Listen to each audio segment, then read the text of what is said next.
Bayangkan zaman di mana padang rumput terbentang luas dan cuaca dingin menutupi sebahagian besar daratan. Zaman ini dikenali sebagai zaman ais, era di mana mamalia besar menguasai lanskap dan haiwan pemangsa berkeliaran mencari mangsa. Di tengah-tengah zaman ini berdiri salah satu pemangsa yang paling mematikan, Smilodon, atau lebih dikenali sebagai harimau bertaring pedang. Tetapi Smilodon bukanlah harimau. Ia merupakan salah satu ahli kucing bertaring pedang, atau juga dikenali sebagai saber-tooth cat, yang memiliki struktur badan jauh berbeza daripada kucing besar moden.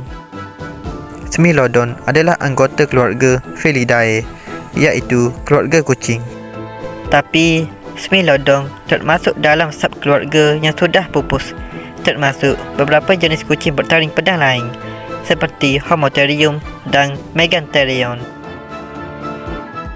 Panjangnya boleh mencapai lebih dari 2 meter dengan berat sekitar 200 hingga 400 kg. Tubuhnya berotot dengan kaki yang lebih pendek dan kuat. Ia sesuai untuk serangan yang pantas dan penuh kekuatan. Yang paling menarik perhatian ialah taringnya. Smilodon mempunyai 2 taring panjang yang boleh mencapai hingga 18 cm. Taring ini bukan sekadar hiasan atau senjata untuk pertarungan.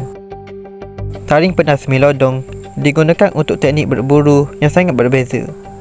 Ia tidak merobek daging mangsa seperti yang biasa dibayangkan, tetapi ia menusuk mangsa di tempat yang strategik seperti leher atau bahagian lembut di tubuh untuk membunuh mangsa dengan satu serangan maut. Smilodon adalah pakar dalam melakukan serang hendap. Berbeza dengan kucing besar moden yang mengejar mangsa dengan kelajuan, Smilodon menggunakan teknik serangan jarak dekat. Dengan tubuhnya yang pendek dan berotot, ia menunggu dalam liang hingga mangsa cukup dekat, lalu menerkam dengan penuh kekuatan. Kakinya yang kuat memberikannya kestabilan yang diperlukan untuk menangani mangsa besar seperti bisong atau kuda purba. Dalam sekali serangan, lilitan rahang dan taringnya yang tajam sudah cukup untuk menamatkan nyawa mangsa. Tetapi taring ini walaupun panjang dan tajam, ia juga sangat rapuh. Jadi Smilodon perlu berhati-hati ketika memburu untuk memastikan taringnya tidak patah, kerana kecederaan seperti ini boleh membawa kepada maut. Ada satu teori menarik tentang cara hidup Smilodon dalam kumpulan. Fosil yang ditemui menunjukkan bahawa Smilodon mungkin berkeliaran dalam kelompok kecil seperti singa hari ini. Kehidupan berkumpulan ini memberikan mereka kelebihan untuk memburu mangsa besar dan menjaga satu sama lain sambil melindungi wilayah mereka.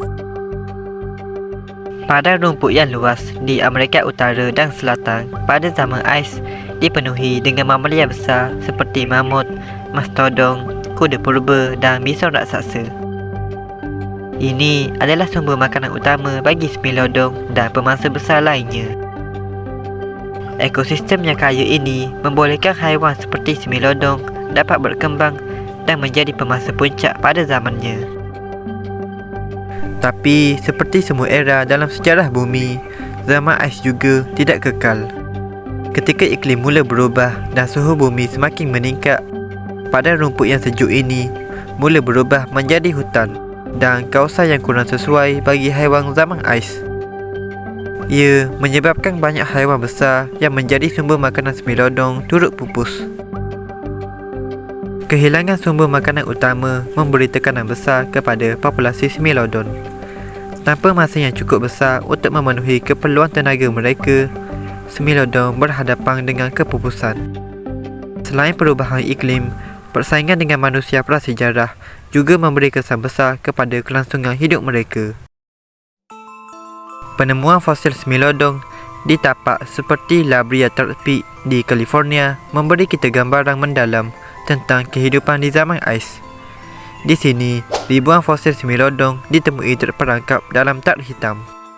Ya, kemungkinan ketika mereka cuba mendekati haiwan lain yang juga terperangkap. Dengan kajian terhadap tulang-tulang ini, para saintis dapat mempelajari lebih banyak tentang evolusi, gaya hidup dan strategi pemburuan Smilodon. Setiap tulang dan setiap tanda gigitan adalah petunjuk yang membawa kita lebih dekat kepada memahami haiwan ini. Selain itu, kita juga dapat memahami peranannya dalam ekosistem purba.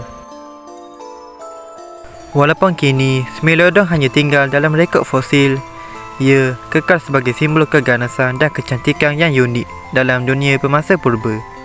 Taring pedangnya mungkin tidak lagi berkilau di bawah sinar matahari, tetapi namanya masih diingati sebagai pemasa zaman ais. Kisah Smilodon adalah peringatan bahawa setiap era mempunyai makhluk hebatnya tersendiri. Dunia sentiasa berubah dan begitu juga dengan penghuninya.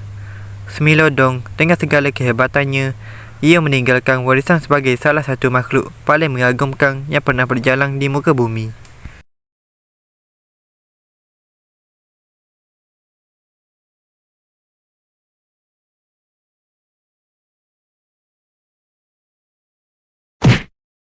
Channel 登録お願いします。